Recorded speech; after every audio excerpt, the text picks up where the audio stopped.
and ball to stop moving, and then we got our scores to work. So now we need to pick a number. So is there any way to actually win or lose the game? So if the score gets to 10 on either side, we should probably end the game.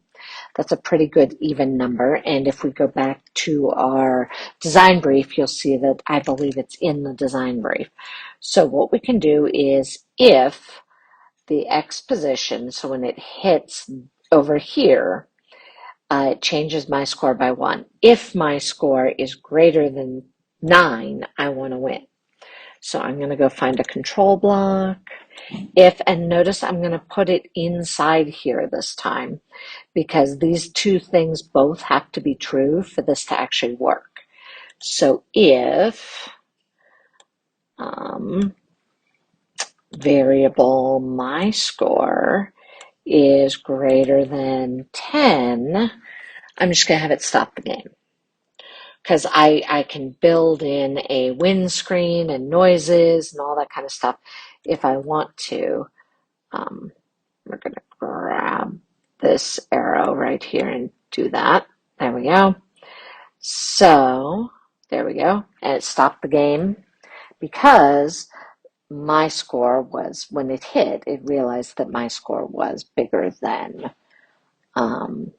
whatever my number was, greater than 10. It should actually be greater than 9 because 10 is the only number bigger than 9.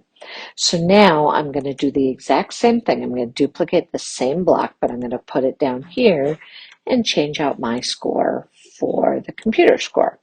So here, assuming my computer screen moves correctly. So if the computer score is now greater than 9, it will also stop. So I'm going to hit my flag, which remember I set to reset my scores to 0. And I'm going to play and let it get some points here. So my score went up a bunch, and so I won the game.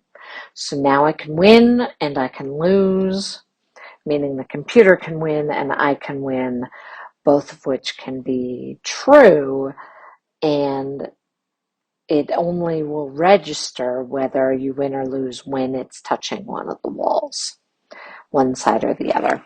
So now I can stop my game this way, but it would be better to have like an end screen that says you win and plays a noise or something like that. But